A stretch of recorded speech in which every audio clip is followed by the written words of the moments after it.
Good morning, everyone, and wish you very happy New Year to all of you 2024.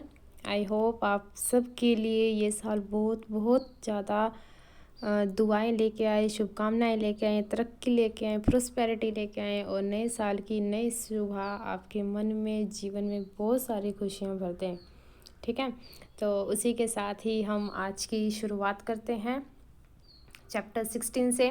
Class है हमारी 5th everyday English grammar and composition का। और अगर आप नए हैं इस चैनल पे तो प्लीज़ इसको सब्सक्राइब करके ज़रूर जाना। नए काम में, नए साल में देरी नहीं होनी चाहिए, तो सब्सक्राइब इसको ज़रूर करना। ओके, तो चलिए हम स्टार्ट करते हैं, कुछ नया सीखते हैं। आइए, सबसे पहले है हमारा ईडियम्स। अब ये ईडियम्स क्या होते हैं? ये होते हैं हमारे मुहावरे। ठीक है, जो हम हिंदी में किया करते थे ना, आँखों का तारा बहुत प्यारा, या फिर आँखों की रोशनी, या फिर 9 2 11 हो जाना, अंधे की लकड़ी, इस तरह की किया करते थे। तो वो सारे के सारे इंग्लिश में अब हम ईडियम्स के रूप में उसको करेंगे। सेकंड है प्रोवर्ब्स। प्रोवर्ब्स क्या होती है? हमारी कहावतें। कहावतों को एक और वर्ड से भी हम बता सकते हैं, वो होता है हमारा लोकोक्तियाँ। ठीक है, जो लोगों के अंदर प्रिय होती हैं, जो बार बार बोली जाती हैं, लोकोक्तियाँ। मुहावरे थोड़े छोटे होते हैं, लोकोक्तियाँ थोड़ी सी बड़ी हो जाती हैं। तो हम कर रहे हैं इंग्लिश में, और अब इंग्लिश में ही देखते हैं। An idioms is an expression which has a special meaning, मतलब कि बहुत ज़्यादा विशेष रूप से उसका मीनिंग निकाला जाता है। That can be deducted can't be deducted from the literally meaning of the words in it. और इसके अंदर कुछ भी डिडक्ट नहीं किया जा सकता, कुछ भी काटा नहीं जा सकता, जितना है उतना ही उतना रहेगा।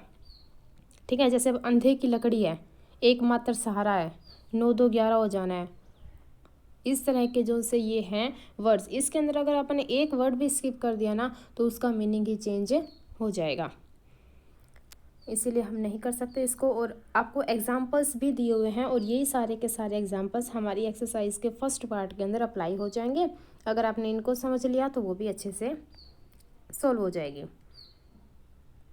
फर्स्ट है जैसे ब्रेक द आइस।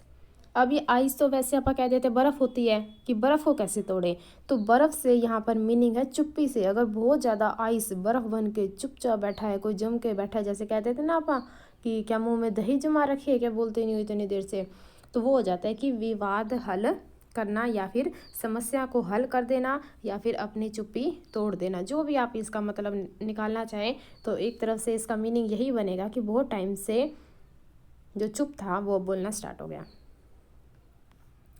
सेकंड है let the cat out of the bag. आपको ये पिक्चर भी दिखाई दे रही है, कितनी क्यूट सी कैट भी है और उसका बैग भी है। तो इसका मतलब होता है कि अगर वो कैट बाहर आ रही है, बिल्ली बाहर आ रही है, तो इसका मतलब ये नहीं है कि बैग में से सच्ची में बिल्ली बाहर आ रही है। इसका मतलब होता है रहस्य खोलना, जो सीक्रेट था उसका ओपन हो जाना। थर्ड है stake on the thin ice. Ice होता है बर्फ़ और थिन होता है पतली। बिल्कुल पतली सी बर्फ़ हो, परत हो उसके ऊपर क्या आप उसके ऊपर खड़े रह सकते हो? बिल्कुल भी नहीं। तो क्या हो जाएगा, बहुत ही ज़्यादा खतरनाक स्थिति हो जाता है। वैसे तो आप कुल्लू मनाली चले जाते हैं, बहुत सारी बर्फ़ होती है, उसके अंदर स्लाइडिंग भी कर रहे हैं और जंपिंग भी कर रहे हैं, प्ले भी कर रहे हैं। अगर आपके पास बिल्कुल ही पतली सी एक छोटी सी लंबी सी स्लाइड हो आइस की, तो वो हमारे लिए बहुत ज़्यादा खतरनाक स्थिति बन जाती है। फोर्थ है गो इन आ वाइल्ड गूस चेस। इसका मतलब होता है बेकार में किसी इम्पॉसिबल काम के पीछे अपना टाइम को सारा का सारा वेस्ट कर देना। Waste your time searching for something that is impossible to find out. जो चीज़ हमको नहीं मिल सकती, कृपया उसके पास ना जाएं, अपना टाइम वेस्ट ना करें, अपनी पढ़ाई करें अच्छे से और मम्मी पापा का ध्यान रखें। फिफ्थ है give someone the cold shoulder. Cold shoulder ठंडे कंधे नहीं, इसका मतलब है कि कोई रिएक्शन ना देना। अगर कोई आपसे अपना हेल्प मांग रहा है, कोई जान पहचान का है, उसको हमने इग्नोर कर दिया। ठीक है, मतलब कि मोड़े मार के साइड हो गया, इस तरह का कुछ, कि अपनी जान पहचान वाले को भी अनदेखा कर दिया। सिक्स है ए bolt out of the blue, इसका मीनिंग होता है अचानक से आश्चर्यजनक, आश्चर्यचकित जो सी स्थिति होती है, एक कंप्लीट सरप्राइज। एक ही दम से कोई अपने लिए बहुत बड़ा सरप्राइज लेके आ जाए, वो तो हमारे लिए क्या हो जाएगा, out of the blue.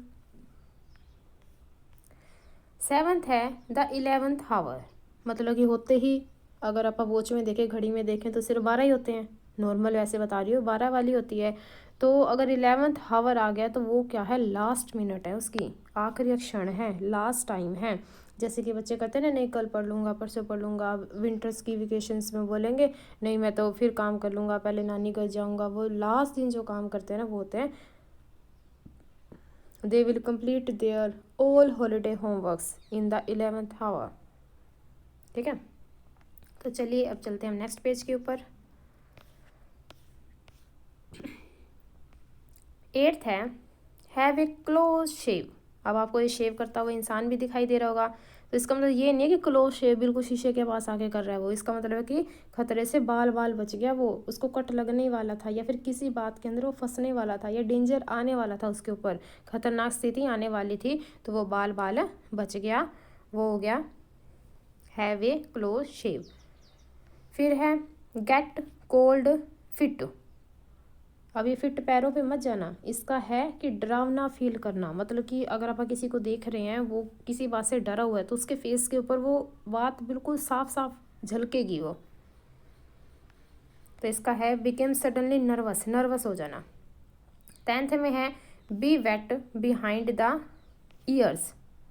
Years मतलब कि लैकिंग एक्सपीरियंस, जो सा हमारा एक्सपीरियंस है, लैकिंग होता है कमी, जैसे बड़े होते जाते हैं अनुभव आती जाती है, लेकिन जब छोटे बच्चे होते हैं तो उनको कितना ही समझा लो, जब तक उनको एक नॉर्मल सा विंटर में अगर जुकाम भी हो जाए ना, तो आपको पता है इस चीज़ से हो रहा है, सर्दियों में भी और गर्मियों में भी, लेकिन बच्चों को अनुभव नहीं होता कि एकदम आते ही पसीने में पानी पियेंगे तो जुकाम होंगे। बड़े तो रुक जाते हैं, बच्चे नहीं रुकते, आते ही उनको फ्रिज में से चाहिए होता है। सर्दियों में अब देखो आपको पता लग जाता है कि हाँ भाई ईयर्स पे ज़्यादा लग रही है, हेड पे लग रही है, फिट पे लग रही है ठंड, तो बहुत ज़्यादा कोल्ड हो रहा है। बच्चे इन बात को अनुभव नहीं कर पाते, उनको हर बात समझानी पड़ती है, तो ये हो जाएगा अनुभव की कमी।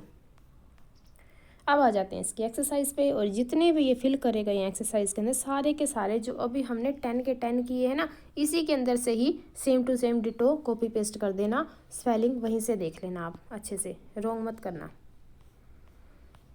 यह है filling the blanks using suitable idioms from the last list you read, जो सी लिस्ट हमने अभी रीड करी है ना उसके अंदर से फिल करने हैं। फर्स्ट है I had not expected his from Nishant, कि मैंने तो ये उम्मीद नहीं करी थी निशांत से। आई helped him when he needed it the most, कि मैंने उस टाइम उसकी मदद करी थी जब वो सबसे ज़्यादा ज़रूरत फील कर रहा था किसी की। एंड नाउ, और अब he gave me the cold shoulder, अब तो उसने मुझे ऐसे इग्नोर किया जैसे कि मैंने उसकी कभी हेल्प ही नहीं करी थी। ये वाला है आपका नंबर 5th वाला इडियम। ठीक है, 5th वाले में जाइए, वहाँ पर आपको स्पेलिंग बहुत अच्छे अच्छे सुंदर सुंदर शब्दों में दिखाई दे जाएगी। सेकंड है द अवार्ड वाज लाइक अ, जो सा अवार्ड है वो कैसा है, bolt out of the blue, मतलब कि बहुत ज़्यादा सरप्राइज वाला। ठीक है, एकदम कुछ आ जाए, तो ये रहेगा आपका 6th नंबर का जो सा इडियम करवाया था वो वाला, वहाँ से देख लीजिए। थर्ड है the joke from mister Kartik was a good way to break the ice. Break the ice तो हमने फर्स्ट वाला किया था, उसका मतलब होता है विवाद को हल कर देना, समस्या को हल कर देना। फोर्थ है I was trying to keep it secret, कि मैं ट्राई कर रहा हूँ कि मैं इसको एक रहस्य के रूप में ही रखूँ, बट माया, जो सी माया है, let the cat out of the bag, ये था हमारा सेकंड वाला, जब वो रहस्य को खोल देती है। ठीक है, फिफ्थ है मार्क माई वर्ड्स, कि मेरे वर्ड्स को याद रखो, it's a wild goose chase, ये था हमारा 4th वाला। उसके अंदर बताया गया था बेकार में इम्पॉसिबल चीज़ के पीछे हमने अपना टाइम वेस्ट नहीं करना। Okay, and last one is Arvind readily believe what anyone tells him he is really wet behind the ears, ये था हमारा लास्ट वाला, कि वो उसको तो अनुभव की कमी है, वो तो कान का कच्चा है, उसके अंदर एक्सपीरियंस नाम की चीज़ नहीं है तो उसके ऊपर बिलीव मत करो। अब करते हैं इसका बी पार्ट। बी पार्ट में दिया हुआ है here are a few idioms all containing the words under. सबके में क्या मिलेगा आपको, एक कॉमन वर्ड मिलेगा अंडर सभी सेंटेंसेस में। यूज़ अ डिक्शनरी, डिक्शनरी होता है हमारा शब्दकोश, शब्दों का भंडार। To find out what they mean, तो उसके थ्रू हमने फाइंड आउट करना है। कोई बात नहीं है, मैं सारी की सारी बता दूंगी आपको। Then make sentence using them. First है go under the knife. Knife होता है चाकू और अंडर का मतलब होता है नीचे। ये तो हो गया चाकू और ये अंडर हो गया नीचे और गो हो गया जाना। अब चाकू के नीचे जाना इसका मतलब क्या हो गया, वो तो कटने के बराबर हो गया ना। अब खरबूजा चाकू पे गिरे या चाकू खरबूजे पे गिरे, कटेगा तो खरबूजा ही। तो फिर वही बात होगी, अगर आप चाकू के नीचे जा रहे हैं तो इसका मतलब है हैव सर्जरी, कि आपकी सर्जरी होने वाली है। You are in hospital means ICU, doctor is available there. Okay, इसका सेंटेंस बनेगा टू हैव मेडिकल ऑपरेशन। ठीक है, ये मीनिंग था और ये क्या, ये मीनिंग है हैव सर्जरी और ये सेंटेंस है to have medical operation. Second करते हैं अंडर द वेदर।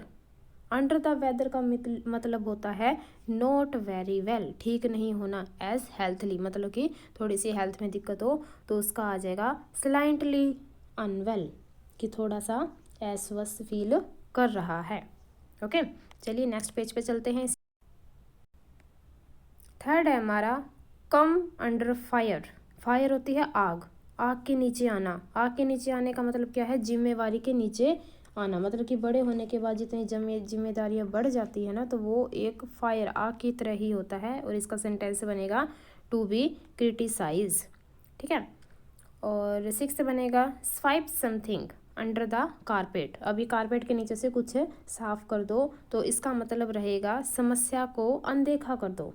कई बारी इतनी ज़्यादा टेंशन भी नहीं लेनी चाहिए कि ज़िंदगी बर्बाद हो जाए, उतनी ही लेनी चाहिए जितने में काम हो जाए। ठीक है, तो इसका बनाया है मैंने हाइड ए प्रॉब्लम। ठीक है, एक प्रॉब्लम को हाइड कर लो instead to dealing with it. अगर आप उससे डील नहीं कर पा रहे हैं किसी भी समस्या से, तो कम से कम उसको इग्नोर तो कर दो, अपना माइंड कहीं और डाइवर्ट तो कर दो। फिफ्थ में हो जाएगा गेट अंडर समवन स्किन। किसी की स्किन के अंदर जाना, अंडर जाना, उसके नीचे जाना। तो मतलब वो क्या होता है, इरिटेटिंग। सपोज करो अब छोटी सी कीड़ी भी है, वो भी कई बार अगर अपने पैर पे या कमर पे या कहीं आ जाए कितना इरिटेट कर देती है। तो इरिटेट की स्पेलिंग यहाँ पर बच्चे ने गलत लिखी हुई है, ये बनेगी IRRITATED। ठीक है, इरिटेटेड। इसका बनाएंगे sentence to make someone angry, किसी को बहुत ज़्यादा गुस्सा दिलवा देना। सिक्स रहेगा अंडर समवन थम। थम होता अंगूठे, किसी के अंगूठे के नीचे दब के रहना, पैरों की जुत्ती बन के रहना। तो ये हो जाएगा किसी के कंट्रोल में। और अंडर समवन कंट्रोल इसका रहेगा सेंटेंस। ठीक है, तो मैंने मीनिंग भी करवा दी है, सेंटेंसेस भी करवा दी हैं। आपको डिक्शनरी की तरफ भागने की कोई ज़रूरत नहीं होएगी। अब करते हैं हम प्रोवर्ब्स। प्रोवर्ब्स क्या होती हैं, लोकोक्तियाँ। A proverb is a popular saying that is part of everyday speech, जो हम लगातार दिन में भी यूज़ कर लेते हैं। गाँव में तो ये हमारे बहुत ज़्यादा यूज़ होती है। And which contain some general truth और विस्डम, मतलब कि जो उनसे बड़े बुजुर्ग हैं या दादी दादा हैं, ये बहुत ज़्यादा लोकोक्तियों का यूज़ करते हैं। फर्स्ट हम देखते हैं a little knowledge is a dangerous thing. ये तो बहुत ज़्यादा ही फेमस हो चुकी है कि जो सा कम ज्ञान होता है ना, वो बहुत ज़्यादा खतरनाक होता है। अगर आप किसी को नॉलेज दे रहे हैं, किसी को बता रहे हैं, तो पूरा ही बताओ या फिर चुप ही रहो। ठीक है, चुप रहने में ही भलाई होती है। सामने वाले की सुन लो, क्या पता हमारा 1% ज्ञान और बढ़ जाए। कई बार क्या होता है, हम क्लास में जाते हैं, ब्लैक बोर्ड की तरफ देखते रहते हैं, हाँ जी मैम आता है, ये भी आता है, वो भी आता है। लेकिन कई बार मैम ऐसी एक बात बता देती है जो हमें नहीं पता होती, तो उस एक बात को सुनने के लिए हमें वो 99 बातें भी सुननी पड़ती है, तब जाके हमारा वो 100% ज्ञान पूरा माना जाता है। ठीक है, सेकंड हो जाएगा a picture is a worth a 1000 word. मतलब कि एक तस्वीर है वो हज़ारों शब्दों के बराबर होती है। कई बार इतनी अच्छी तस्वीरें आ जाती हैं मोनालिसा वगैरह की, मतलब कि इतने सारे वर्ड्स उसके अंदर समाये हुए होते हैं कि हम उसकी बहुत सारी स्टोरी बना सकते हैं। थर्ड है a bird in the hand is worth two in the bush. इसका मतलब है जो मिला उसी में ही हमें खुश रहना चाहिए, जितना हो उतने में ही खुश रहो, ज़्यादा भगवान को कोसने की ज़रूरत नहीं है। हम तो भगवान को भी बुरा बना देते हैं कई बारी, ठीक है। फोर्थ हो जाएगा do as you would be done by, जैसे को तैसा, टिट फॉर टैट, जैसे कह देते हैं ना उसने ऐसा किया तो मैं भी ऐसा करूँगा।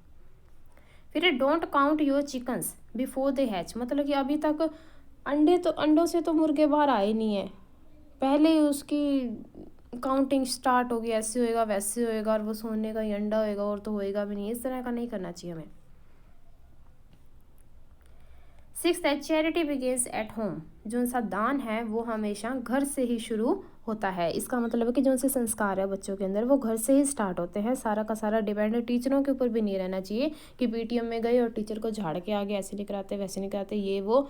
अगर घर आके बच्चे की परवरिश अच्छी हो रही है ना तो बच्चा बिल्कुल चलेगा, 100% चलेगा वो। ओके, आइए फिर नेक्स्ट पेज पे। Birds of a feather flock together, इसका मीनिंग होया एक जैसे गुण वाला व्यक्ति।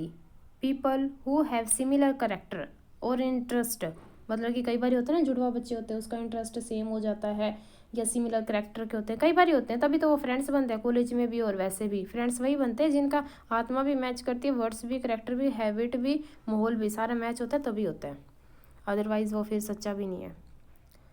एट्थ है a miss is as good as a mile, तो ये होता है एक चूक एक मील जितनी अच्छी होती है, अगर छोटी सी चूक हो जाए तो वो एक मील जितनी अच्छी भी हो सकती है। सी पार्ट अपने आप कर लेना, डी पार्ट करते हैं हम। Complete this proverb by choosing the correct option, अब हमने ऑप्शन सिलेक्ट करने हैं। फर्स्ट है every cloud has a silver leaning, इसका मतलब है कि हर एक क्लाउड, हर एक बादल में एक आशा की किरण होती है, क्योंकि एक एक बादल से एक एक बूंद से ही, वो तो पता ही होगा, बूंद से ही पूरा का पूरा घड़ा भरता है और एक एक बादल से बन के सारे के सारे बादल गरजते हैं और हमें बारिश मिलती है। सेकंड है यू कांट जज a book by its cover, ये तो हमारी ऐड भी आती है रिन वाली, बताती है ना वो बिल्कुल साफ़ हो जाता है उसका, ऑटो वाली लड़की का जो सा ऐड चलती है कि हमें एक बुक को उसके कवर से जज नहीं करना चाहिए, बाहरी आउटफिट से, क्या पता उसके अंदर बहुत सारी एबिलिटीज़ हों।